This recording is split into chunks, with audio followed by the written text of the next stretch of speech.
वक्फ bill पर supreme court में फिर से तीखी बहस हुई और दोनों पक्षों की तरफ से अपनी अपनी दलीलें रखी गई। लेकिन इन सब के बीच में एआईएमआईएम पार्टी के प्रमुख असदुद्दीन ओवैसी का एक बयान सामने आया।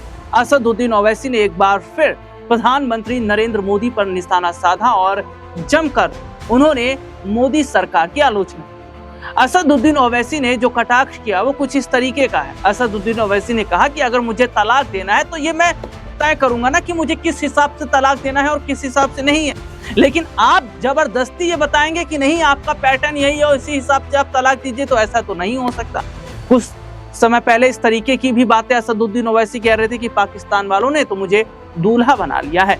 तो ऐसे में ये देखा जा रहा है कि असदुद्दीन ओवैसी जिस तरीके की बयानबाजी दे रहे हैं, उनके बयानों में, उनके लफ्जों में कुछ अलग ही चीज निकल कर सामने आ रही है। हालांकि अगर हम यहाँ पर बात करें तो सुप्रीम कोर्ट में इस मामले पर तीखी बहस हुई है और जो सीजीआई है बीआर गवई की पीठ, उन्होंने इस पूरे मामले में, जी हाँ सीजीआई इस पूरे मामले में ये साफ तौर पर कहा है कि कैसे एक कम्युनिटी के बोर्ड के अंदर दूसरे कम्युनिटी के लोगों को शामिल किया जा सकता है। हालांकि ये भी कहा जा रहा है कि वक्फ के पास जो संपत्ति है वो संपत्ति दान की गई है। और हालांकि इस दौरान अगर मैं बात करूं तो तीखे सवाल ये भी खड़े किए गए कि मंदिरों में भी इतने चढ़ावा जो चढ़ रहा है वो किसका है। तमाम चीजें यहाँ पर निकलकर सामने आई। असदुद्दीन ओवैसी ने कहा कि सरकार जानबूझकर वक्फ की जो संपत्ति है उसको हड़पना चाहती है।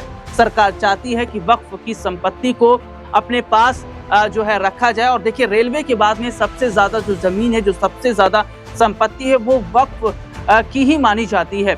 हालांकि अभी ये कह पाना बहुत आसान नहीं होगा कि क्या फैसला वक्फ को लेकर आता है, लेकिन ये जरूर कहा जा रहा है कि दोनों पक्षों की तरफ से जो दलीलें रखी जा रही हैं और जो रखी गई भी हैं, वो ये साफ तौर पर बताती है कि कोई भी पीछे हटने के लिए तैयार नहीं है। लेकिन यहाँ पर सॉलिसिटर जनरल मेहता थोड़े से कमजोर पड़ते नजर आ रहे हैं क्योंकि जो सुप्रीम कोर्ट ने जो सवाल उनसे पूछे हैं वो सवाल में कहीं ना कहीं वो फंसते नजर आ रहे हैं। हालांकि ये देखना होगा कि क्या सुप्रीम कोर्ट में जो मामला ये गया हुआ है, क्या इस बिल में संशोधन करने की जो बात कही गई है, क्या बिल के अंदर संशोधन हो जाएगा या नहीं होगा। और सबसे बड़ी बात ये भी देखी जा रही है कि अगर बिल के अंदर संशोधन हो जाता है तो क्या यहाँ पर सरकार की सबसे बड़ी हार मानी जाएगी।